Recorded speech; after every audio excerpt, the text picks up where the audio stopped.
ಬಸವ ಬಸವ ಬಸವ ಎಂಬುದೇ ಭಕ್ತಿ ಕಾಣ ಕಪಿಲ ಸಿದ್ಧ ಮಲ್ಲಿಕಾರ್ಜುನ. ಸೃಷ್ಟಿಕರ್ತ ಪರಮಪ್ರಭು ಲಿಂಗದೇವರನ್ನು ನೆನೆದು ಧರ್ಮವನ್ನು ನೀಡಿ ಮಾನವ ಕುಲವನ್ನೇ ಉದ್ಧರಿಸಿದ ವಿಶ್ವಗುರು ಬಸವ ತಂದೆಯರನ್ನು ಸ್ಮರಿಸಿ ವಚನ ಕ್ರಾಂತಿಗೈದ ಲಿಂಗೈಕ್ಯ ಡಾಕ್ಟರ್ ಪಾರು ಹಳಕಟ್ಟಿ ಶರಣರನ್ನು ನೆನೆದು ಬಸವ ಧರ್ಮದ ಧೀರಯೋಗಿಯಾಗಿ ಬಸವ ಬೀಜಗಳನ್ನು ಬಿತ್ತಿ ಬೆಳೆಸಿದ ಲಿಂಗೈಕ್ಯ ಮಹಾಜಗದ್ಗುರು ಲಿಂಗಾನಂದ ಅಪ್ಪಾಜಿಗಳಲ್ಲಿ ಪರಮಟ್ಟು ವಿಶ್ವದ ಪ್ರಪ್ರಥಮ ಮಹಿಳಾ ಜಗದ್ಗುರುವಾಗಿ ನಮ್ಮೆಲ್ಲರನ್ನೂ ಸದಾಕಾಲ ಜಾಗೃತಗೊಳಿಸುತ್ತಿರುವ ಪರಮ ಪೂಜ್ಯ ನಿರಂಜನ ಮಹಾಜಗದ್ಗುರು ಮಾತೆ ಮಹಾದೇವಿ ತಾಯಿಯವರ ದಿವ್ಯ ಅಡಿದಾವರೆಗಳಲ್ಲಿ ಶರಣಗಳನ್ನು ಸಲ್ಲಿಸಿ ಬಸವಧರ್ಮ ಪೀಠದ ಅನೇಕ ಸ್ವಾಮೀಜಿಗಳು, ಸಾಧಕರು ಮತ್ತು ತಮ್ಮೆಲ್ಲರಿಗೂ ನನ್ನ ಅನಂತ ಶರಣಾರ್ಥಿಗಳು. ಬೆಳ್ಳಿ ಮಹೋತ್ಸವದ ಶರಣಮೇಳದ ಸಂದರ್ಭದಲ್ಲಿ ಪೂಜ್ಯ ಮಾತಾಜಿಯವರು 25 ಕ್ಯಾಸೆಟ್ಗಳನ್ನು, ಸಿಡಿ ಕ್ಯಾಸೆಟ್ಗಳನ್ನು ಪ್ರದರ್ಶನದ ಮೂಲಕ ಬಿತ್ತರಿಸಬೇಕು ಅನ್ನೋ ಒಂದು ಸದುದ್ದೇಶದಿಂದ ಪೂಜ್ಯ ಮಾತಾಜಿಯವರು ಅಷ್ಟೇ ಪ್ರತಿಭಾಪೂರ್ಣವಾದಂತಹ ಪ್ರತಿಭೆಯನ್ನು ತಮ್ಮನ್ನು ಮೈಗೂಡಿಸಿಕೊಂಡು ನಮ್ಮೆಲ್ಲರಿಗೂ ವಿಶ್ವಗುರು ಬಸವಣ್ಣನವರ ವಿರಾಟ ಸ್ವರೂಪವನ್ನು ಪರಿಚಯ ಮಾಡಿಕೊಟ್ಟಿದ್ದಾರೆ. ಅದಕ್ಕೆ ನಾವು ಎಷ್ಟು ಕೃತಜ್ಞತೆ ಸಲ್ಲಿಸಿದರೂ ಕೂಡ ಅದು ಕಡಿಮೆನೇ ಅಂತನ್ನೋದು ಈ ಒಂದು ಸಂದರ್ಭದಲ್ಲಿ ಹೇಳಲಿಕ್ಕೆ ಬಯಸ್ತಾ ಇದ್ದೆ. ಈ ಒಂದು ವೆಜಿಟೇರಿಯನ್ ಕಲ್ಚರ್ ಅಂದ್ರೆ ಏನು, ನಾವು ಸಸ್ಯಾಹಾರ ಪದ್ಧತಿಯನ್ನು ನಾವು ಸಂಪೂರ್ಣವಾಗಿ ಕಡ್ಡಾಯವಾಗಿ ಆಚರಿಸತಕ್ಕಂಥ ಧರ್ಮ ಅದು ಲಿಂಗಾಯತ ಧರ್ಮ. ಈ ಧರ್ಮವನ್ನು ನಾವು ವಿಶ್ವಮಾನ್ಯಗೊಳಿಸೋಣಂತೆ, ಅದೇ ರೀತಿ ನಾವು ವಿಶ್ವ ಮಾನ್ಯರಾಗೋಣಂತೆ ಅಂತ ತಮ್ಮಲ್ಲಿ ಅರ್ಥ ಮಾಡಿಕೊಳ್ಳುತ್ತಾ ತಮ್ಮೆಲ್ಲರಿಗೂ ನನ್ನ ಅನಂತ ಶರಣಾರ್ಥಿಗಳು.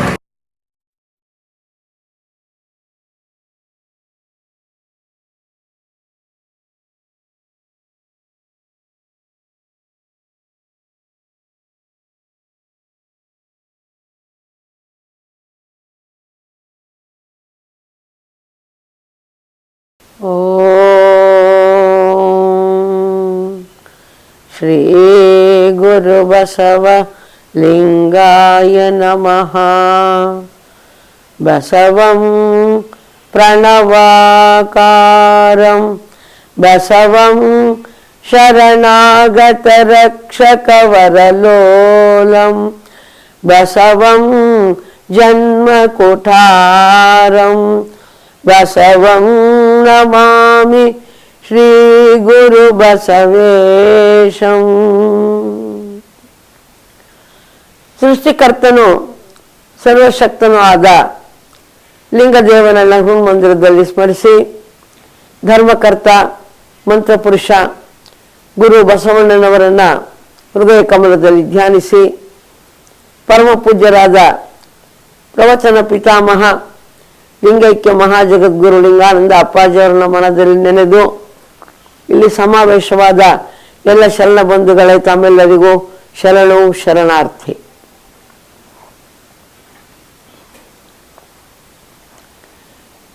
ಕರುಣಾಳು ಬಸವಣ್ಣ ನಿನ್ನಡಿಗೆ ಬಾಗಿ ಹರಸೆಂದು ಬೇಡುವೆವು ಹೇ ದಿವ್ಯ ಯೋಗಿ.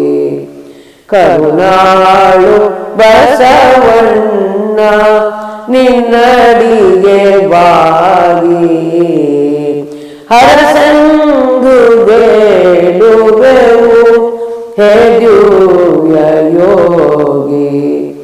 ಕನ್ನಡದ ಮಣ್ಣಿನಲ್ಲಿ ಸುಮವಾಗಿ ಅರಳಿ ಕನ್ನಡದ ನುಡಿಗಂಪ ದಿಗಂತದಲ್ಲಿ ಹರಡಿ ಮರುವಿನಲ್ಲಿ ಮೈ ಮರೆತ ಮಾನವರ ಎಚ್ಚರಿಸಿ ಅರಿವುಳ್ಳ ಶರಣರ ಕಟದರು ಹಾರಿ ಕರುಣಾಳು ಬಸವಣ್ಣ.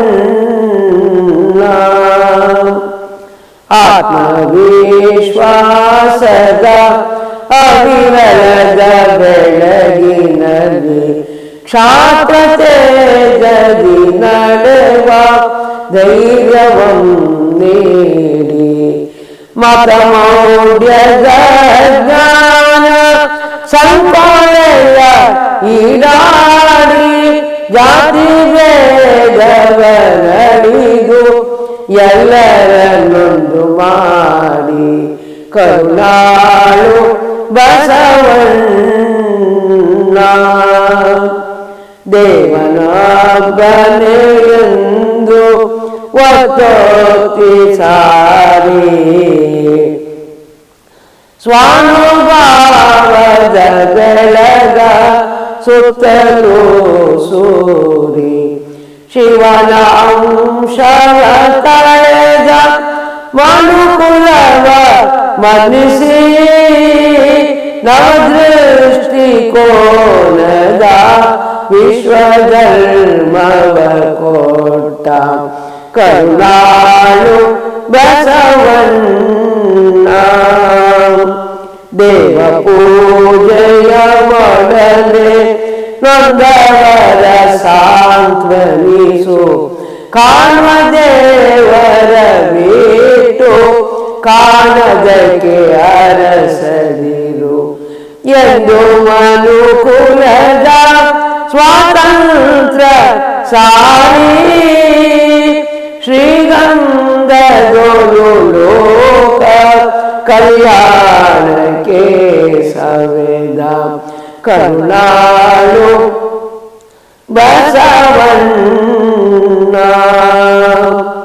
ಎನ್ನ ಬಾಳಿನ ಚಣವು ನಿನ್ನ ಸೇವೆಗೆ ಇರಲಿ ಸನ್ನುತನೆ ಮಮ ಪ್ರಾಣ ತವ ಚರಣ ಸುಮ ಭ್ರಮರ ನೆತ್ತರಿನ ಪ್ರತಿಬಿಂದು ತತ್ವದ ಪ್ರಸರಣಕ್ಕೆ ಸಚ್ಚಿದಾನಂದನ ಸಿರಿಕಂದ ಬಸವಣ್ಣ. ಕರುಣಾಳು ಬಸವಣ್ಣ ನಿನ್ನಡಿಗೆ ಬಾಗಿ ಹರಸಂದು ಬೇಡುವೆವು ಹೇ ದಿವ್ಯ ಯೋಗಿ ಕರುಣಾಳು ಬಸವಣ್ಣ.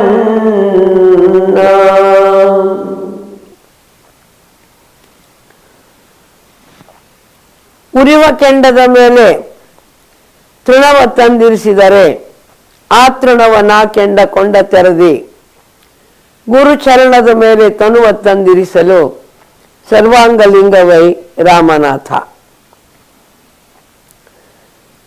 ಗುರು ಬಸವಣ್ಣನವರು ಈಗ ಒಬ್ಬ ಕಾರಣಿಕರಾಗಿ ಸಿದ್ಧರಾಗಿದ್ದಾರೆ. ಲಿಂಗದೇವನ ಪರಿಕಲ್ಪನೆಯನ್ನ ಪಡೆದುಕೊಂಡಿದ್ದು ಮಾತ್ರವಲ್ಲದೆ ಸೃಷ್ಟಿಕರ್ತನಾದ ಲಿಂಗದೇವನ ಸಾಕಾರವಾದಂಥ ಇಷ್ಟಲಿಂಗದ ಕುರುಹನ್ನು ಕೂಡ ಕಂಡುಹಿಡಿದಿದ್ದಾರೆ. ಅಂತ ಇಷ್ಟಲಿಂಗವನ್ನ ಧರಿಸಿಕೊಂಡು ಕೂಡಲ ಸಂಗಮದಲ್ಲಿ ಏನೊಂದು ಹೊಸ ಸಮಾಜ ರಚನೆಯ ನೀಲನಕ್ಷೆಯನ್ನ ಅವರು ರೂಪಿಸಿದ್ರೋ ಆ ನೀಲನಕ್ಷೆಯನ್ನು ಜೊತೆಗೆ ಹೃದಯದಲ್ಲಿ ಇರಿಸಿಕೊಂಡು ಅದನ್ನ ಕ್ರಿಯಾರೂಪಕ್ಕೆ ತರಲಿಕ್ಕೋಸ್ಕರ ಈಗ ಮಂಗಳವೇಳೆಗೆ ಹೊರಟು ನಿಲ್ತಾ ಇದ್ದಾರೆ. ಗುರುಗಳ ಆಶೀರ್ವಾದಕ್ಕೆ ಬಂದು ಕೇಳಿದಾಗ ಗುರುಗಳು ಹೇಳ್ತಾ ಇದ್ದಾರೆ, ನೀ ಸಾಮಾನ್ಯನಲ್ಲಪ್ಪ, ಅಸಾಮಾನ್ಯವಾದ ರೀತಿಯಲ್ಲಿ ಲೋಕೋದ್ಧಾರವನ್ನು ಮಾಡಲಿಕ್ಕೆ ಬಂದಂಥ ಕಾರಣಿಕ ಪುರುಷ. ಸಮಾಜದಲ್ಲಿ ಇರುವ ಲೋಪದೋಷಗಳನ್ನು ಅರಿಯುವ ಶಕ್ತಿಯಾಗಲಿ ಅವುಗಳನ್ನು ತಿದ್ದುವಂಥ ಸಾಮರ್ಥ್ಯವಾಗಲಿ ನಮಗಿಲ್ಲ. ವ್ಯವಸ್ಥೆಯಲ್ಲಿ ಒಂದಾಗುವಂಥ ಮನೋಭಾವ ನಮ್ಮದು. ಆದರೆ ನೀನು ಕ್ರಾಂತಿ ಪುರುಷ, ಸಮಾಜವನ್ನು ತಿದ್ದುವಂತ ಕಳಕಳಿ ಉಳ್ಳಂಥವನು ಮತ್ತು ಅಂತಹ ಶಕ್ತಿಯೂ ಕೂಡ ಉಳ್ಳಂಥವನು. ಆದ್ದರಿಂದ ನೀನು ಲೋಕೋದ್ಧಾರದ ಕಾರ್ಯವನ್ನು ಮಾಡುವಂಥವನಾಗು ಅಂತ ಹೇಳಿ ಗುರುಗಳು ಬಸವರ್ಸರಿಗೆ ಆಶೀರ್ವಾದವನ್ನು ಮಾಡ್ತಾ ಇದ್ದಾರೆ. ಅಲ್ಲಿಂದ ಬಸವಣ್ಣನವರು ಮಂಗಳವೇಳೆಗೆ ಬಂದಿದ್ದಾರೆ. ಮದುವೆಯ ಸಿದ್ಧತೆ ಎಲ್ಲ ಒಂದು ಕಡೆ ನಡೀತಾ ಇದೆ. ಬಂದಂತಹ ಅಕ್ಕನಾಗಲಾಂಬಿಕೆ, ಅವರ ಪತಿ ಶಿವಸ್ವಾಮಿ ಮತ್ತು ವರನಾದಂಥ ಬಸವಣ್ಣನವರನ್ನ ಬಹಳ ವೈಭವಪೂರ್ಣವಾಗಿ ಸ್ವಾಗತ ಮಾಡಲಾಗ್ತಾ ಇದೆ. ಮಹಾ ಅಮಾತ್ಯರ ಅಳಿಯನಾಗುವ ವ್ಯಕ್ತಿ ಅಂತ ಹೇಳಿ ವಿಶೇಷವಾದ ಸ್ವಾಗತವನ್ನು ನೀಡಲಾಗ್ತಾ ಇದೆ. ಬಸವಣ್ಣನವರ ತೇಜಸ್ಸು, ಸಾತ್ವಿಕತೆ, ಪ್ರತಿಭೆ ಇವೆಲ್ಲವನ್ನು ಕಂಡು ಜನ ಬೆರಗಾಗ್ತಾ ಇದ್ದಾರೆ. ಅಕ್ಕನಾಗಮ್ಮನಿಗೆ ಗುರು ಬಸವಣ್ಣನವರು ಈಗಾಗಲೇ ದೀಕ್ಷೆಯನ್ನು ಕೊಟ್ಟಿದ್ದಾರೆ. ಇಷ್ಟಲಿಂಗವನ್ನು ಕಂಡು ಹಿಡಿದ ನಂತರ ಅದನ್ನು ತಾವು ಧರಿಸಿಕೊಂಡು ಇನ್ನೊಂದು ಇಷ್ಟಲಿಂಗವನ್ನು ಅಕ್ಕನಾಗಲಾಂಬಿಕೆಗೂ ಧರಿಸಿ ದೀಕ್ಷೆಯನ್ನು ನೀಡಿದ್ದಾರೆ. ಈಗ ದೀಕ್ಷಿತರಾದ ಅಕ್ಕನಾಗಲಾಂಬಿಕೆ ನೀಲಗಂಗಳಿಗೆ ದೀಕ್ಷೆಯನ್ನ ಕೊಡ್ತಾ ಇದ್ದಾಳೆ. ಉರಿವ ಕೆಂಡದ ಮೇಲೆ ತೃಣವ ತಂದಿರಿಸಿದರೆ ಆ ತೃಣವ ನಾ ಕೆಂಡ ಕೊಂಡ ತೆರದಿ. ಉರಿಯುವಂತಹ ಒಂದು ಕೆಂಡದ ಮೇಲೆ ಹುಲ್ಲನ್ನು ತಂದು ಇಟ್ಟರೆ ಆ ಕೆಂಡ ಹುಲ್ಲನ್ನೆಲ್ಲ ಸುಟ್ಟು ಬೂದಿ ಮಾಡುವಂತೆ ಗುರು ಚರಣದ ಮೇಲೆ ತನುವ ತಂದಿರಿಸಲು ಗುರುವಿನ ಪಾದಕಮಲದ ಮೇಲೆ ಬಂದು ತಲೆಯನ್ನು ಇಟ್ಟಾಗ ಸರ್ವಾಂಗಲಿಂಗ ವೈ ರಾಮನಾಥ, ಶಿಷ್ಯನ ಸರ್ವಾಂಗವೂ ಕೂಡ ಶುದ್ಧವಾಗ್ತಾ ಇದೆ. ಆ ರೀತಿಯಾದಂಥ ಒಂದು ದೀಕ್ಷೆಯನ್ನ ನೀಲಗಂಗಳಿಗೆ ಕೊಟ್ಟು ನಂತರದಲ್ಲಿ ಮದುವೆ ಕಾರ್ಯ ನೆರವೇರ್ತಾ ಇದೆ. ಸತಿಪುರುಷರಿಬ್ಬರು ಪ್ರತಿದೃಷ್ಟಿಯಾಗಿ ಮಾಡಬಲ್ಲಡೆ ಅದೇ ಮಾಟ ಲಿಂಗದೇವನ ಕೂಡುವ ಕೂಟ. ಸತಿ ಮತ್ತು ಪತಿ ಎರಡು ಕಣ್ಣುಗಳು ಸೇರಿ ಒಂದೇ ವಸ್ತುವನ್ನು ಯಾವ ರೀತಿಯಾಗಿ ನೋಡ್ತಾವೋ ಅದೇ ರೀತಿ ಇಬ್ಬರು ವ್ಯಕ್ತಿಗಳು, ಪತಿ ಪತ್ನಿ ಇಬ್ಬರೂ ಕೂಡ ಒಂದೇ ಗುರಿಯನ್ನು ಇಟ್ಟುಕೊಂಡು ಹೊರಟಾಗ ಅವರ ಜೀವನ ಸುಖಮಯವಾಗ್ತದೆ. ಒಂದು ಬಂಡಿಗೆ ಕಟ್ಟಿದಂಥ ಎರಡು ಎತ್ತುಗಳು ಎರಡು ಸಾಮರಸ್ಯದಿಂದ ಬಂಡಿಯನ್ನು ಎಳೆದರೆ ಆ ಬಂಡಿಯಲ್ಲಿ ಕೂತವ್ರಿಗೂ ಸುಖ, ಬಂಡಿಯೂ ಸುಗಮವಾಗಿ ಹೋಗ್ತಾ ಇದೆ. ಅದೇ ರೀತಿ ಪತಿ ಪತ್ನಿ ಇಬ್ಬರೂ ಕೂಡ ಸಮಾನ ಆದರ್ಶವನ್ನು ಇಟ್ಟುಕೊಂಡು ಹೊರಟ್ರೆ ಅವರು ಗುರಿಯನ್ನ ಬೇಗನೆ ತಲುಪಲಿಕ್ಕೆ ಸಾಧ್ಯ. ಗುರು ಬಸವಣ್ಣನವರು ತಮ್ಮ ಒಂದು ಮದುವೆ ಹೇಗಾಗ್ತಾ ಇದೆ ಅನ್ನೋದ್ರ ಬಗ್ಗೆ ಬಹಳ ಮಾರ್ಮಿಕವಾಗಿ ಹೇಳ್ತಾರೆ. ಭಕ್ತಿರತಿ ಎಂಬ ಮದುವೆಗೆ ಕಣಿಗಿಲೆಳೆಯ ಉಂಗುರವ ನಿಕ್ಕಿ, ಮಲ್ಲೆ ಮಲ್ಲಿಗೆಯ ತೆರೆಯ ಕಟ್ಟಿ, ಸೇವಂತಿಗೆಯ ಚಪ್ಪರವ ನಿಕ್ಕಿ, ಪುಷ್ಪ ಜಾತಿಗಳ ನಿಬ್ಬಣವ ಬಂದಿದೆ, ನಮಗೆಯೂ ನಮ್ಮ ಕೂಡಲ ಸಂಗಮ ದೇವಂಗೆಯೂ ಮದುವೆ. ಇಲ್ಲಿ ಬಹಳ ಮಾರ್ಮಿಕವಾಗಿ ಬೆಳಗಿನ ಭಾಷೆಯಲ್ಲಿ ಹೇಳ್ತಾ ಇದ್ದಾರೆ. ಭಕ್ತಿರತಿ ಎಂಬ ಮದುವೆಗೆ ಕಣಿಗೆಲೆಲೆ ಅಂದ್ರೆ ಸದಾಚಾರ ಅನ್ನುವಂಥ ಉಂಗುರವನ್ನು ಇಟ್ಟಿದ್ದಾರೆ. ಸದ್ಭಾವ ಅನ್ನುವಂಥ ಮಲ್ಲೆ ಮಲ್ಲಿಗೆಯ ತೆರೆಗಳನ್ನು ಹಾಕಿದ್ದಾರೆ. ಸೇವಂತಿಗೆ ಅಂದ್ರೆ ಇಲ್ಲಿ ಸುಜ್ಞಾನದ ಸೇವಂತಿಗೆ ಎನ್ನುವ ಚಪ್ಪರವನ್ನು ಹಾಕಿದ್ದಾರೆ. ಸದ್ಗುಣಗಳು ಅನ್ನುವಂಥ ಎಲ್ಲ ಪುಷ್ಪ ಜಾತಿಗಳೆಲ್ಲ ಸೇರಿವೆ. ಹೀಗಿರುವಾಗ ಶರಣ ಸತಿಗೂ ಮತ್ತು ಲಿಂಗಪತಿಗೂ ವಿವಾಹ ಕಾರ್ಯ ನೆರವೇರ್ತಾ ಇದೆ ಅಂತ ಹೇಳಿ ಬಸವಣ್ಣನವರು ಲಿಂಗಪತಿಯ ವಿವಾಹದವನ್ನ ಈ ರೀತಿಯಾಗಿ ವರ್ಣಿಸ್ತಾ ಇದ್ದಾರೆ. ಮದುವೆ ಅನ್ನುವಂಥದ್ದು ಪ್ರತಿಯೊಬ್ಬನ ಜೀವನದಲ್ಲಿ ಬರುವಂತ ಒಂದು ಘಟ್ಟ. ಈ ಸಂಸಾರದ ಬಂಡಿಯನ್ನು ಎಳೆಯಲಿಕ್ಕೆ ಅವನು ಜೀವನಕ್ಕೊಬ್ಬ ಸಂಗಾತಿಯನ್ನ ಆರಿಸ್ಕೊಳ್ತಾ ಇದ್ದಾನೆ. ಜೀವನದಲ್ಲಿ ಒಮ್ಮೆ ಆಗುವಂತಹದ್ದು ಈ ಮದುವೆ ಎನ್ನುವಂಥ ಒಂದು ಪ್ರಸಂಗ.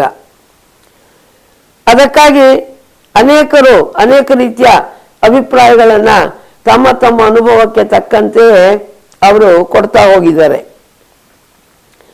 ಸಾಕ್ರೆಟಿಸ್ ಹೇಳ್ತಾನೆ, ಅವಶ್ಯವಾಗಿ ಮದುವೆಯಾಗು, ಒಳ್ಳೆಯ ಹೆಂಡತಿ ಸಿಕ್ಕರೆ ಸುಖಿಯಾಗುವೆ, ಕೆಟ್ಟ ಹೆಂಡತಿ ಸಿಕ್ಕರೆ ತತ್ವಜ್ಞಾನಿಯಾಗುವೆ ಅಂಥೇಳಿ ಸಾಕ್ರೆಟಿಸ್ ಹೇಳ್ತಾನೆ. ಏನ್ರಿ, ಅವಶ್ಯವಾಗಿ ಮದುವೆಯಾಗು, ಒಳ್ಳೆ ಹೆಂಡತಿ ಸಿಕ್ಕರೆ ಸುಖಿಯಾಗುವೆ, ಕೆಟ್ಟ ಹೆಂಡತಿ ಸಿಕ್ಕರೆ ತತ್ವಜ್ಞಾನಿಯಾಗುವೆ. ಇದು ಅವನ ಜೀವನದ ಒಂದು ಘಟನೆ, ಅನುಭವ. ಏನಂದ್ರೆ ಸಾಕ್ರೆಟಿಸ್ನಂಥ ಮಹಾಜ್ಞಾನಿಗೆ ಸಿಕ್ಕಂತ ಹೆಂಡತಿ ಬಜಾರಿ ಗಯ್ಯಾಳಿ, ಕ್ಸಾಂತಿಪೆ ಅಂತ ಅವಳ ಹೆಸರು, ತುಂಬಾ ಜಗಳಗಂಟಿ. ಸಾಕ್ರೆಟಿಸು ಸದಾಕಾಲ ತತ್ವಚಿಂತನೆಯಲ್ಲಿ ಮಗ್ನನಾಗ್ತಾ ಇದ್ದ. ಇವಳು ನೋಡಿದ್ರೆ ಯಾವಾಗ ನೋಡಿದ್ರು ಕೂಡ ಹೋಗಿ ಜಗಳ ಆಡ್ಕೋತಾ ನಿಂತ್ಕೋತಾ ಇದ್ಲು. ಒಂದ್ ದಿವಸ ಏನಾಯ್ತು, ಯಾರೋ ಆಗಂತಕರು ಬಂದಿದ್ದಾರೆ, ತತ್ವಜ್ಞಾನಿ ಸಾಕ್ರೆಟಿಸ್ ಜೊತೆ ಮಾತಾಡ್ಲಿಕ್ಕೆ ಆಗಂತಕರು ಬಂದಿದ್ದಾರೆ, ಕೂತಿದ್ದಾರೆ. ಆ ಸಂದರ್ಭದಲ್ಲಿ ಇವಳು ಬಂದು ಮನೆ ಒಳಗೆ ಊಟ ಮಾಡಲಿಕ್ಕೆ ಹಿಟ್ಟಿಲ್ಲ, ಹೋಗಿ ಬೇಗನೆ ಹಿಟ್ಟನ್ನು ತಗೊಂಡ್ ಬನ್ರಿ, ಎಲ್ಲಾದ್ರೂ ದುಡ್ಕೊಂಡು ತಗೊಂಡ್ ಬನ್ರಿ ಅಂತ ಹೇಳಿ ಸಿಕ್ಕಾಪಟ್ಟೆ ಬೈತಾ ಇದ್ದಾಳೆ. ಸಾಕ್ರೆಟಿಸ್ ಹಾಗೆ ಮಾತಾಡ್ತಾ ಕೂತ್ಕೊಂಡಿದ್ದಾನೆ. ಸ್ವಲ್ಪ ಹೊತ್ತು ಬಿಟ್ಟು ಬಂದು ಒಂದು ಕೊಡ ನೀರು ತಂದು ತಲೆ ಮೇಲೆ ಸುರಿದು ಬಿಟ್ಲು ಗಂಡನಿಗೆ. ಆ ಬಂದವರಿಗೆ ಆಶ್ಚರ್ಯ ಆಯ್ತು. ಆಶ್ಚರ್ಯ ಆಗಿ ಬೆಪ್ಪಾಗಿ ಕೂತ್ಕೊಂಡ್ರು. ಇಂಥ ಜ್ಞಾನಿಯನ್ನ ಹೇಗೆ ನಡೆಸ್ಕೋತಾ ಇದ್ದಾಳಲ್ಲ ಅಂತೇಳಿ ಬೆಪ್ಪಾಗಿ ಕೂತ್ಕೊಂಡ್ರು. ಆವಾಗ ಸಾಕ್ರೆಟಿಸ್ ಹೇಳ್ದ, ಯಾಕೆ ನಿಮ್ಗೆ ಯಾಕೆ ಅಷ್ಟೊಂದು ಆಶ್ಚರ್ಯ ಆಗೋಯ್ತು? ಇಲ್ಲಿ ತನಕ ಗುಡುಗ್ತು, ಇವಾಗ ಮಳೆ ಬಂತು ಅಷ್ಟೇ ತಾನೇ ಅಂತಂದ ಅವನು. ಇಟ್ಟ ತನಕ ಗುಡುಗ್ತು, ಈಗ ಮಳೆ ಬಂತು ಅಂದ್ರೆ ಇಟ್ಟ ತನಕ ಸಿಕ್ಕಾಪಟ್ಟೆ ಬೈದಾಡಿದ್ಲು, ಇವಾಗ ಬಂದು ನೀರು ತಗೊಂಡು ಸುರಿದ್ಲು ಅಂತ. ಈ ತರದ ಚಿತ್ತ ಸಮಸ್ಯೆ ಎಲ್ಲರಿಗೂ ಕೂಡ ಇರೋದಿಲ್ಲ. ಅದಕ್ಕಾಗಿ ಮತ್ತೊಬ್ರು ಹೇಳ್ತಾರೆ, ಮನುಷ್ಯ ಜೀವನದಲ್ಲಿ ಒಮ್ಮೆ ಮೂರ್ಖನಾಗ್ತಾನೆ, ಯಾವಾಗ ಅಂದ್ರೆ ಮದುವೆ ಆದಾಗ ಅಂತ ಹೇಳಿ ಮತ್ತೊಬ್ರು ತಮ್ಮ ಅಭಿಪ್ರಾಯವನ್ನು ಹೇಳ್ತಾ ಇದ್ದಾರೆ. ಇನ್ನೊಬ್ರು ಹೇಳ್ತಾರೆ, ಬರ್ನಾರ್ಡ್ ಶಾ, ಜಗತ್ತಿನ ಪ್ರಸಿದ್ಧ ತತ್ವಜ್ಞಾನಿ ಬರ್ನಾರ್ಡ್ ಶಾ ಹೇಳ್ತಾ ಇದ್ದಾನೆ, she cries before marriage, he cries after marriage. ಮದುವೆಗೆ ಮೊದಲು ಅವಳಿಗೆ ಹೇಳ್ತಾಳೆ, ಮದುವೆ ಆದ ನಂತರ ಅವನು ಅಳಕ್ ಶುರು ಮಾಡ್ತಾನೆ ಅಂತ. ಜಗತ್ತಿನ ಕೆಲವು ಪ್ರಸಿದ್ಧ ತತ್ವಜ್ಞಾನಿಗಳಿಗೆ ಒಳ್ಳೆ ಹೆಂಡತಿಯರು ಸಿಕ್ಕಲಿಲ್ಲ. ಬರ್ನಾರ್ಡ್ ಶಾ ಕೂಡ ಒಬ್ಬ ದೊಡ್ಡ ತತ್ವಜ್ಞಾನಿ. ಅವನಿಗೆ ಸಿಕ್ಕ ಹೆಂಡತಿಯು ಕೂಡ ಬಹುಶಃ ಬಹಳ ಮಾನಸಿಕ ಹಿಂಸೆ ಕೊಟ್ಟಿರ್ಬೇಕು ಅನ್ಸುತ್ತೆ. ಅದಕ್ಕಾಗಿ ಹೇಳ್ತಾ ಇದ್ದಾನೆ, she cries before marriage, he cries after marriage ಅಂತ. ಅವಳು ಮದುವೆಗೆ ಮೊದಲು ಅಳ್ತಾಳೆ, ಮದುವೆ ಆದ ನಂತರ ಅವನು ಅಳ್ತಾನೆ ಅಂತ ಹೇಳಿ. ಹೀಗೆ ಒಬ್ಬೊಬ್ರು ಒಂದೊಂದು ರೀತಿಯ ಅನುಭವಗಳನ್ನ ಕೊಡ್ತಾ ಹೋಗ್ತಾ ಇದ್ದಾರೆ. ಆದರೆ ಮದುವೆಯ ಒಂದು ಉದ್ದೇಶ ಏನಪ್ಪಾ ಅಂತ ಅಂದ್ರೆ, ಪ್ರತಿಯೊಬ್ಬ ಮಾನವನಲ್ಲಿಯೂ ಕೂಡ ಲೈಂಗಿಕವಾದ ಒಂದು ಬಯಕೆ ಇರುತ್ತೆ, ಸೆಕ್ಸ್ ಇನ್ಸ್ಟಿಂಕ್ಟ್ ಅಂತ ಕರೀತಾರೆ. ಅದರ ಒಂದು ತೃಪ್ತಿಗೋಸ್ಕರ ಮೊದಲನೆಯದು ಮದುವೆ ಉದ್ದೇಶ. ಮೊದಲನೇದಾಗಿ ಕಾಮತೃಪ್ತಿಗೆ, ಎರಡನೇದಾಗಿ ಮಕ್ಕಳ ಪಾಲನೆ ಪೋಷಣೆಯನ್ನು ಮಾಡಬೇಕು ಅನ್ನುವಂಥ ಒಂದು ಉದ್ದೇಶ. ಯಾಕಂದ್ರೆ ಆದಿಮಾನವನ ಕಾಲದಲ್ಲಿ ಮದುವೆ ಅಂತ ಒಂದು ಸಾಮಾಜಿಕ ಧಾರ್ಮಿಕ ಸಂಸ್ಕಾರ ಇದ್ದಿರಲಿಲ್ಲ. ಪ್ರಾಣಿಗಳಂತೆ ಅವರು ಜೀವನವನ್ನು ನಡೆಸ್ತಾ ಇದ್ರು. ಹೆರಿಗೆ ಆದ ಸಮಯದಲ್ಲಿ ಹೆಣ್ಣು ಮಗಳು ಅಸಹಾಯಕಳಾಗಿರ್ತಾಳೆ, ಅವಳಿಗೆ ರಕ್ಷಣೆ ಬೇಕಾಗಿರುತ್ತೆ. ಈ ಒಂದು ದೃಷ್ಟಿಯಿಂದಲೂ ಕೂಡ ಮದುವೆ ಎನ್ನುವಂತಹ ಸಂಸ್ಥೆ ಇದು ಅವಶ್ಯಕತೆಯನ್ನು ಕಂಡುಕೊಂಡಿತ್ತು ಅನ್ನೋದನ್ನ ನಾವು ತಿಳಿಬಹುದಾಗಿದೆ. ಪ್ರಜೋತ್ಪತ್ತಿ ಈ ಒಂದು ವಿವಾಹದ ಮುಖ್ಯವಾದಂಥ ಉದ್ದೇಶ ಕೂಡ ಆಗಿದೆ. ತಾನಂತೆಯೇ ಉತ್ತಮವಾದ ಒಂದು ಸಂತಾನವನ್ನ ಜಗತ್ತಿಗೆ ಕೊಡಬೇಕು ಅನ್ನುವಂಥ ಕಳಕಳಿ ಈ ಮದುವೆ ಎನ್ನುವ ಸಂಸ್ಥೆಯ ಹಿಂದೆ ಇದೆ ಅನ್ನುವಂಥ ಮಾತನ್ನ ಅನೇಕರು ತತ್ವಜ್ಞಾನಿಗಳು ಹೇಳ್ತಾ ಇದ್ದಾರೆ. ಹೀಗೆ ಸತಿಪತಿಗಳೊಂದಾದ ಭಕ್ತಿ ಹಿತವಾಗಿಪ್ಪುದು ಶಿವಂಗೆ, ಸತಿಪತಿಗಳೊಂದಾಗದ ಭಕ್ತಿ ಅಮೃತದೊಳು ವಿಷಮ ಬೆರೆಸಿದಂತೆ ಕಾಣ ರಾಮನಾಥ. ಸತಿಪತಿ ಇಬ್ರು ಕೂಡ ಒಂದೇ ಮನಸ್ಸಿನವರಾದರೆ ಆಗ ಅವರ ಜೀವನ ಹಾಲು ಜೇನಿನಂತೆ ಅತ್ಯಂತ ಸಮರಸವಾಗ್ತಾ ಇದೆ. ಒಂದು ವೇಳೆ ಇವರಿಬ್ಬರೂ ಕೂಡ ವಿರುದ್ಧ ದಿಕ್ಕಿನವರಾಗೋದ್ರೆ ಏನಾಯ್ತು ಅಂದರೆ ಆಗ ಅದು ಅಮೃತದಲ್ಲಿ ವಿಷವನ್ನು ಬೆರೆಸಿದಂತೆ ಬಹಳಷ್ಟು ಅಪಾಯಕಾರಿಯಾಗ್ತಾ ಇದೆ. ಅದಕ್ಕಾಗಿ ನಮ್ಮಲ್ಲಿ ಹೇಳಲಾಗ್ತಾ ಇದೆ, ದಂಪತಿಗಳು 63 ಆಗಿರ್ಬೇಕೇ ಹೊರತು 36 ಆಗಬಾರ್ದು. 63 ಬರೆದು ನೋಡ್ರಿ, ನೀವು ಕನ್ನಡ ಅಂಕಿನಾದ್ರೂ ಬರೀರಿ, ಇಂಗ್ಲಿಷ್ ಅಂಕಿನಾದ್ರೂ ಬರೀರಿ. 63 ಒಂದಕ್ಕೊಂದು ಮುಖ ಕೂಡಿಸ್ತವೆ, 36 ಒಂದಕ್ಕೊಂದು ಬೆನ್ನು ಕೂಡಿಸ್ತವೆ.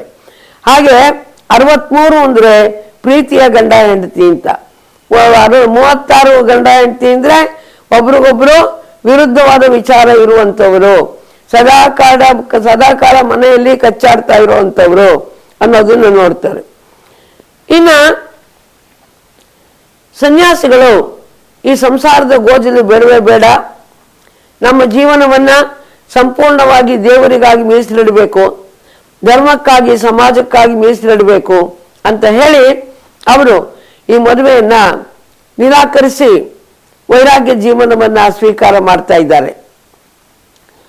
ಪ್ರತಿಭಾವಂತರಿಗೆ ಈ ವೈರಾಗ್ಯ ಜೀವನ ಬಹಳ ಮುಖ್ಯವಾದದ್ದು. ಅದಕ್ಕಾಗಿ ಒಬ್ಬ ವಿಜ್ಞಾನಿ ಹೇಳ್ತಾ ಇದ್ದಾನೆ, I have married the science ಅಂತ ಹೇಳ್ತಾನೆ. ಅವನು ಮದುವೆ ಆಗದೆ ಹಾಗೆ ಉಳಿದು ಬಿಟ್ಟ. ಯಾಕೆ ಅಂದರೆ ಐನ್ಸ್ಟೈನು ಮದುವೆ ಆದ, ಆದರೆ ಅವನು ಅನ್ಯಮನಸ್ಕನಾಗಿ ಯಾವಾಗ ನೋಡಿದ್ರು ಲ್ಯಾಬ್ರೇಟರಿಯಲ್ಲಿ ಇರ್ತಾ ಇದ್ದ. ಹೋದ್ರು, ಚರ್ಚಿಗೆ ಹೋದ್ರು, ಮದುವೆ ಆದ್ರು. ಮದುವೆ ಆದ ನಂತರ ಆಕೆ ಅವನು ಲ್ಯಾಬ್ರೇಟರಿಗೆ ಹೋದ, ಆಕೆ ಮನೆಗೆ ಹೋದ್ಲು. ಬೇಗ ಬನ್ನಿ, ನೀವು ಸ್ವಲ್ಪ ವಾಯುವಿಹಾರಕ್ಕೆ ಹೋಗೋಣ ಅಂತ ಹೇಳಿದ್ಲು. ಇವನು ಸಂಶೋಧನೆಗಳನ್ನ ಮಾಡ್ತಾ ಮಾಡ್ತಾ ಮಾಡ್ತಾ ಅಧ್ಯಯನ ಮಾಡ್ತಾ ಮಾಡ್ತಾ ಮರ್ತೇ ಬಿಟ್ಟ. ಸರಿ, ಅಲ್ಲಿಂದ ತುಂಬ ತಡವಾಗಿ ಮನೆಗೆ ಬಂದ. ಮುಖ ಸಣ್ಣದು ಮಾಡ್ಕೊಂಡು ಹೆಂಡ್ತಿ ಹೇಳಿದ್ಲು, ಏನ್ರಿ ಇವತ್ತಾದ್ರೂ ಬೇಗ ಬರ್ತೀರಾ ಅಂತ ಹೇಳಿದ್ರಿ, ಹೀಗೆ ಮಾಡಿದ್ರಲ್ಲ ಅಂತ. ಮರ್ತೇ ಬಿಟ್ರಲ್ಲ ಇವತ್ತ. ಆಗ ಅವನಂದ, ಅಯ್ಯೋ ನನಗೆ ಮದುವೆ ಆಗಿತ್ತಾ, ಮರ್ತೇ ಹೋಗಿತ್ತು ಅಂತ ಅಂದ ಅವನು. ಅಂದರೆ ಜ್ಞಾನಿಗಳು, ಸಂಶೋಧಕರು, ವಿಜ್ಞಾನಿಗಳು ಹೇಗೆ ತಮ್ಮ ಪ್ರಯೋಗಗಳಲ್ಲಿಯೇ ಮೈ ಮರೆತು ಬಿಡ್ತಾರೆ, ಅವರಿಗೆ ಲೌಕಿಕವಾದಂಥ ಪ್ರಜ್ಞೆ ಇರೋದೇ ಇಲ್ಲ ಅನ್ನೋದಕ್ಕೆ ಇದು ಒಂದು ಉದಾಹರಣೆ. ಹೀಗೆ I have married the science ಅಂತೇಳಿ ಒಬ್ಬ ವಿಜ್ಞಾನಿ ಹೇಳ್ತಾ ಇದ್ದಾನೆ. ಒಬ್ಬ ಡಾಕ್ಟರು ಮದುವೆ ಆಗದೆ ಹಾಗೆ ಉಳಿದು ಅವನು ಹೇಳ್ತಾನೆ, I have been wedded to medicine. ವೈದ್ಯಕೀಯ ವಿಜ್ಞಾನಕ್ಕೆ ನಾನು ಮದುವೆ ಆಗ್ಬಿಟ್ಟಿದ್ದೀನಿ ಅಂತ ತಿಳ್ಕೊಂಡು ಹೇಳ್ತಾ ಇದ್ದಾನೆ. ಈ ರೀತಿಯಾಗಿ ವಿವಾಹ ಅನ್ನುವಂತಹ ಒಂದು ಬಂಧನಕ್ಕೆ ಬಸವಣ್ಣವರು ಒಳಗಾಗ್ತಾ ಇದ್ದಾರೆ. ಆದರೆ ಅವರ ಧರ್ಮಪತ್ನಿ ನೀಲಗಂಗಾ ಸಾತ್ವಿಕಳು, ಸಜ್ಜನಳು, ಇವರ ಆದರ್ಶಕ್ಕೆ ತಕ್ಕಂತೆ ಇರುವಂತಹ ಆದರ್ಶ ಸತಿ. ಹೀಗಿದ್ದಾಗ ಬಸವಣ್ಣನವರು ಹೇಗೆ ತಮ್ಮ ಜೀವನ ನಡೆಸ್ತಾ ಇದ್ದಾರೆ ಅಂದರೆ, ನಡೆವಲ್ಲಿ ನುಡುವಲ್ಲಿ ಸಂಘ ಶರಣೆಂದೆನುತೆ, ಉಡುವಲ್ಲಿ ಉಂಬಲ್ಲಿ ಲಿಂಗ ಶರಣೆಂದೆನುತೆ, ಕೊಡುವಲ್ಲಿ ಕೊಂಬಲ್ಲಿ ಲಿಂಗ ಶರಣೆಂದೆನುತೆ, ತೊಡುವಲ್ಲಿ ಪೊದವಲ್ಲಿ ಸಂಘ ಶರಣೆಂದೆನುತೆ, ಸಂಘನಾಮದೊಳಚ್ಚು ಬಿಡುದು ಬೆಳವಂತಿರ್ದು ಲಿಂಗವನುಣಿತು ಸಂಘನ ನಂತರದೊಳು ಒಲಿದಿರ್ದು. ಬಸವಣ್ಣನವರು ನಡೆವಲ್ಲಿ ನುಡಿವಲ್ಲಿ ಪರಮಾತ್ಮನ ನಾಮಸ್ಮರಣೆಯನ್ನು ಮಾಡ್ಕೊಳ್ತಾ ಪ್ರತಿಯೊಂದು ನಡತೆಯನ್ನು ಕೂಡ ಬೆಳೆಸ್ಕೊತಾ ಇದ್ದಾರೆ. ಪ್ರತಿಯೊಂದು ಮಾತನಾಡುವಾಗಲೂ ಕೂಡ ಆ ಪರಮಾತ್ಮನ ಚಿಂತನೆಯನ್ನು ಮಾಡ್ತಾ ಇದ್ದಾರೆ. ಉಡುವಲ್ಲಿ ಉಂಬಲ್ಲಿ ಒಂದು ಬಟ್ಟೆಯನ್ನು ಉಡುವಾಗ, ಒಂದು ತುತ್ತನ್ನ ಪ್ರಸಾದವನ್ನು ಬಾಯಿಗೆ ಇಡುವಾಗ ಪರಮಾತ್ಮನ ನಾಮಸ್ಮರಣೆಯನ್ನು ಮಾಡ್ತಾ ಇದ್ದಾರೆ. ಕೊಡುವಲ್ಲಿ ಕೊಂಬಲ್ಲಿ ಕೈ ಎತ್ತಿ ದಾನ ಮಾಡುವಾಗ, ಇನ್ನೊಬ್ಬರು ಕೊಟ್ಟಂತ ವಸ್ತುವನ್ನ ದಾಸೋಹಕ್ಕೆ ಪಡೆಯುವಾಗ ಸಂಘ ಶರಣು ಎನ್ನುತ್ತಾ ದೇವರನ್ನು ನೆನೆಸ್ಕೋತಾ ಇದ್ದಾರೆ. ತೊಡುವಲ್ಲಿ ಪದವಲ್ಲಿ ಸಂಘ ಶರಣೆಂದಿರುತ್ತೆ. ತೊಡುವಲ್ಲಿ ಪದವಲ್ಲಿ ಒಂದು ಒಡವೆಗಳನ್ನು ಹಾಕೋದ್ರಲ್ಲಿ, ಒಡವೆಗಳು ಅಂದರೆ ಬಸವಣ್ಣವರು ಸರಳವಾಗಿರ್ತಿದ್ರು. ಸಹಜವಾದಂಥ ರುದ್ರಾಕ್ಷಿ ಮಾಲೆ ಮುಂತಾದವನ್ನು ತೊಡುವಾಗ, ಪದವಲ್ಲಿ ಅಂದರೆ ಶಲ್ಯಗಳನ್ನು ಒದೆಯುವಾಗ ಆವಾಗಲೂ ಕೂಡ ದೇವರ ಸ್ಮರಣೆಯನ್ನು ಮಾಡ್ತಾ ಇದ್ರು. ಈ ರೀತಿಯಾಗಿ ಲೌಕಿಕ ಪರಮಾರ್ಥಗಳನ್ನು ಬೆರೆಸ್ಕೊಂಡು ಅವರು ಬಾಳ್ತಾ ಇದ್ದಾರೆ. ಮದುವೆ ಆಗಿ 3-4 ದಿವಸಗಳಾಗಿದೆ. ಒಂದು ದಿನ ಬಲದೇವ ಮಂತ್ರಿಗಳು ಕೂತಿದ್ದಾರೆ. ಅವರ ಹತ್ರ ಬಸವಣ್ಣವರು ಬರ್ತಾ ಇದ್ದಾರೆ. ಮಾವನವರೇ, ಮದುವೆ ಆಗಿ ಈಗ 3-4 ದಿವಸ ಆಯಿತು. ಇನ್ನು ನಾನು ಒಂದು ಉದ್ಯೋಗವನ್ನು ಮಾಡಬೇಕಲ್ಲ. ಸ್ವಾರ್ಜಿತವಾದ ಹಣ ಶ್ರೇಷ್ಠ, ಸ್ವಾರ್ಜಿತವಾದ ಹಣ ಉತ್ತಮ, ಪಿತ್ರಾರ್ಜಿತವಾದಂಥ ಹಣ ಮಧ್ಯಮ, ಸ್ತ್ರೀ ಸಂಬಂಧದಿಂದ ಬರುವಂತಹ ಹಣ ಅಧಮ. ಆದ್ದರಿಂದ ಲೋಕೋತ್ತಮರು ಅದನ್ನು ಮುಟ್ಟೋದಿಲ್ಲ. ಅದಕ್ಕಾಗಿ ನಾನು ಸ್ವಯಂ ಆರ್ಜನೆ ಮಾಡಬೇಕು, ಸ್ವಂತ ಗಳಿಸಬೇಕು ಅನ್ನುವ ಉದ್ದೇಶಕ್ಕಾಗಿ ಒಂದು ಕಾಯಕವನ್ನು ಮಾಡಲಿಕ್ಕೆ ಇಷ್ಟಪಡ್ತಾ ಇದ್ದೇನೆ. ಸ್ವಾರ್ಜಿತವಾದ ಹಣ ಉತ್ತಮ, ಬಿಸಿ ಅನ್ನದಂತೆ. ಪಿತ್ರಾರ್ಜಿತವಾದ ಹಣ ಮಧ್ಯಮ, ತಂಗಳ ಅನ್ನದಂತೆ. ಸ್ತ್ರೀ ಸಂಬಂಧದಿಂದ ಬಂದಂಥ ಹಣ ಅಧಮ, ಹಳಸಿದ ಅನ್ನದಂತೆ. ಅದಕ್ಕಾಗಿ ಲೋಕೋತ್ತಮರು ಪರಧನವನ್ನು ಮುಟ್ಟೋದಿಲ್ಲ. ಅದಕ್ಕಾಗಿ ನಾನು ಒಂದು ಕಾಯಕವನ್ನು ಮಾಡಲಿಕ್ಕೆ ಇಷ್ಟಪಡ್ತಾ ಇದ್ದೇನೆ ಅಂತ ಹೇಳ್ತಾ ಇದ್ದಾರೆ. ಹೇಳಿದಾಗ ಬಲದೇವ ಮಂತ್ರಿಗೆ ಬಹಳಷ್ಟು ಮನಸ್ಸಿಗೆ ದುಃಖ ಆಗ್ತದೆ. ನನಗಿರೋಳೊಬ್ಬಳು ಮಗಳು, ಮಗಳನ್ನು ಕೊಟ್ಟು ಎಲ್ಲ ಆಸ್ತಿಯನ್ನು ಕೂಡ ಅಳಿಯನಿಗೆ ಕೊಡಬೇಕು ಅಂತ ನಾನು ಇಟ್ಕೊಂಡು ಕಾಯ್ತಾ ಇದ್ದೀನಿ ಅಂದಾಗ ನೀನು ದುಡಿಯುವಂಥ ಅವಶ್ಯಕತೆ ಏನಿದೆ? ಆಗ ಹೇಳ್ತಾ ಇದ್ದಾರೆ, ಇಲ್ಲ, ಪರಾವಲಂಬನೆಯಿಂದ ಬದುಕಲಿಕ್ಕೆ ಯಾರಿಗೂ ಕೂಡ ಹಕ್ಕಿಲ್ಲ. ಜಗತ್ತಿನಲ್ಲಿ ದೇವರು ಕೂಡ ಕಾಯಕವನ್ನು ಮಾಡ್ತಾನೆ. ಅದಕ್ಕಾಗಿ ನಾನು ಸ್ವಾವಲಂಬನೆಯನ್ನು ಸಾಧಿಸಲಿಕ್ಕೆ ಇಷ್ಟಪಡ್ತೇನೆ ಹೊರತು ಸ್ತ್ರೀ ಸಂಬಂಧದಿಂದ ಬರುವಂತ ಹಣವನ್ನ ತೆಗೆದುಕೊಳ್ಳಿಕ್ಕೆ ಇಷ್ಟಪಡೋದಿಲ್ಲ. ಹೊರಿಸಿಕೊಂಡು ಹೋದ ನಾಯಿ ಮೊಲನೇನ ಹಿಡಿಯುವುದಯ್ಯ, ಹೊರಿಸಿಕೊಂಡು ಹೋದ ನಾಯಿ ಮೊಲನೇನ ಹಿಡಿಯುವುದಯ್ಯ, ಹಿರಿಯದ ವೀರ ಇಲ್ಲದ ಸೊಬಗ ಹೇಳುವುದೇ ನಾಚಿಕೆ, ಅವನು ಭಕ್ತನೆಂತಪ್ಪನಯ್ಯ ಲಿಂಗದೇವ.